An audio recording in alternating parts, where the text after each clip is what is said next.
Okay, so, well, first of all, let me push this a little bit back.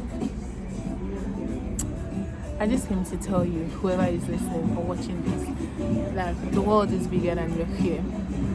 You know, I'm here in Los Angeles and today is my birthday. Today is my 30th birthday. Let me show you. Happy birthday. And guess what? I'm here by myself. Even when they brought out the cake, with the little candle stuff that lights up and all of that, the guy just said, "Oh, happy birthday," and he just dropped it. And I'm here by myself, right? Usually, when they bring it out, they will sing happy birthday to you because I've been celebrating my birthdays alone, so I kind of already know the deal.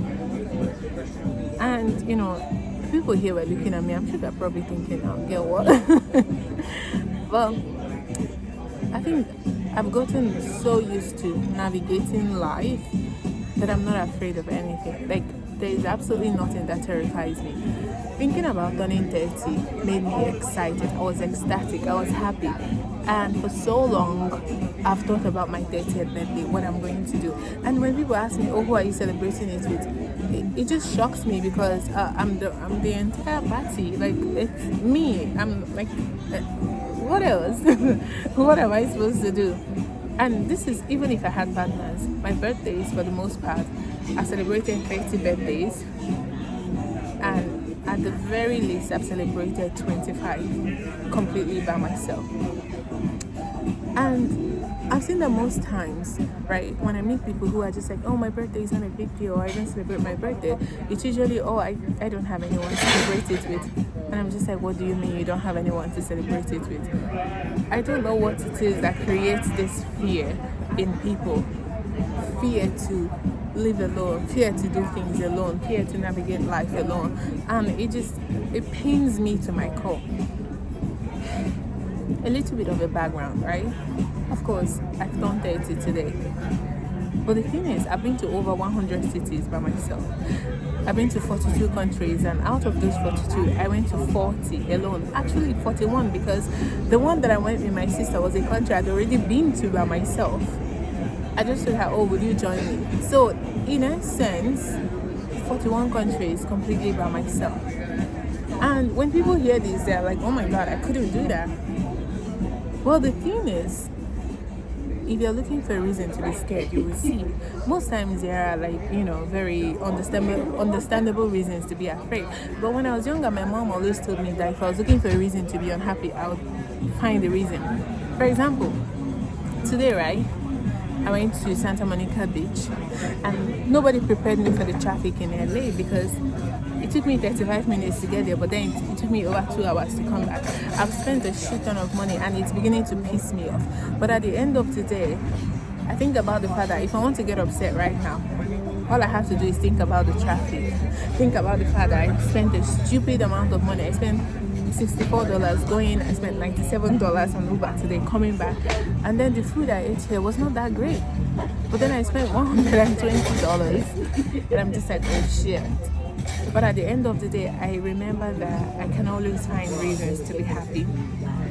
And if I'm having a bad day, for example, right? You know how somebody has pissed you off, your day is already going bad, and you think, "God, it cannot get any worse than this," and then it gets worse. Here's what I do. I personally think about all the best moments of my life. I think about the moments that made me the happiest, times I've spent with my nieces and nephews, places I've been to, people that I met, and I just feel so joyous. In the same way that I look for reasons to be happy, I also look for reasons to overcome fear. And I always tell myself that the world is bigger than my fear. Many people wouldn't want to celebrate their birthdays alone. And when I've met people who don't celebrate their birthdays, it's usually, "Oh my God, I don't want to celebrate it alone." And then I look at myself, I'm like, I'm the whole event. I am the whole party. I'm going to turn up. And that birthday is going to hold. So, I wanted to, obviously, for the past couple of years, I don't know what it is about turning 30, but I've been so excited to turn 30. And I said, oh, I'm going to go to New Zealand, I'm going to go to Puerto Rico, I'm going to go to all these places. Mind you, hopefully in subsequent videos I'll even tell you how I got to this point, because I mean, I wasn't born in the US, I was born in Nigeria, and I had to fight my way to even get to this point where I can now say, oh, I live in the US. But then coming to California, or particularly to LA, has been something I've been wanting to do for so long. But also, it's very expensive. I mean, I just got to the US, I just started working. By the end of the day, I told myself, you know what? I'm going to do it. I'm going to do it. So, I booked the flight, booked my hotel, came here, spent the first 2 days, walked around. I've done activities, all of these things by myself. I went to the Griffith Observatory. I went to shows. I've done it all by myself. And this is me sitting here alone by myself, celebrating alone on my 30th birthday. Because again, the world is too big that I'm not going to spend my time being scared, being afraid of feeling any kind of way that does not serve me. I am determined, no matter how much, to have a good life. And at the end of my life, I want to feel content with the life I've lived. And the most important thing is to not let life pass me by. God, I hope you can hear me. But for me, the most important lesson I've learned at 30 years old is to not let life slip away from me. I think I'll be mortified dying full.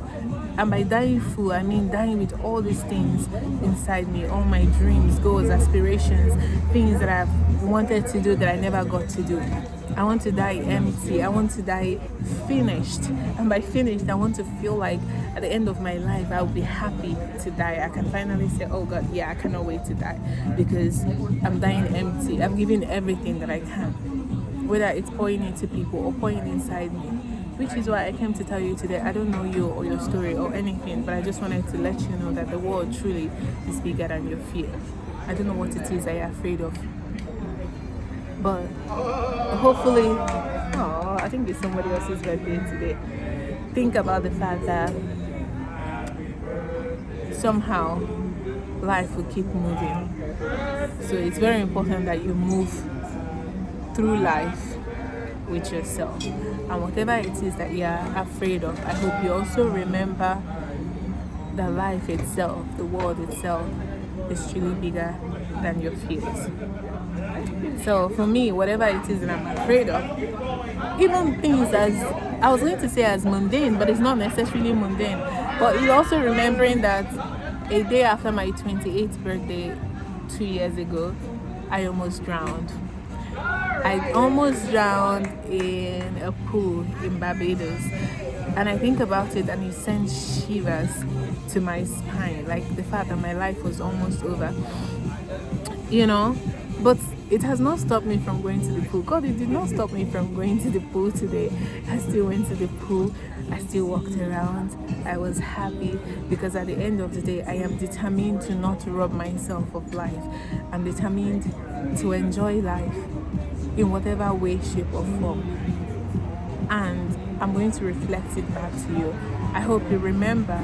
Again, I don't know you or your story, but I genuinely hope that you remember that the world is bigger than your fear, and that each passing day brings us closer to the day we'll all die.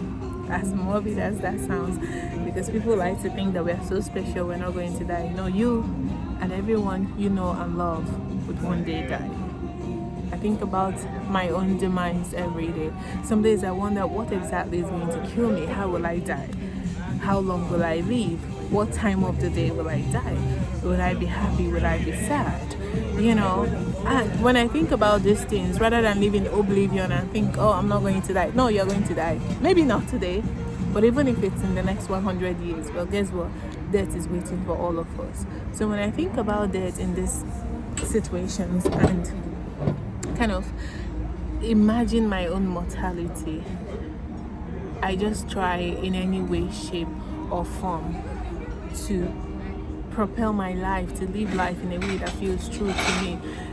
And most times I would do it alone, because waiting on people almost stifles my joy and takes away everything from it. So I show up for myself because that is the truest form of love, to show up for oneself. And honestly, I hope this means anything to you. Okay. I don't know if I'll post again. Actually, I'll try to post more. And yeah, okay. So I guess a very happy 30th birthday to me. Actually, let me show you my outfit. I'm wearing these boots. It's so cute. It's just really, really cute. Okie dokie. Bye bye.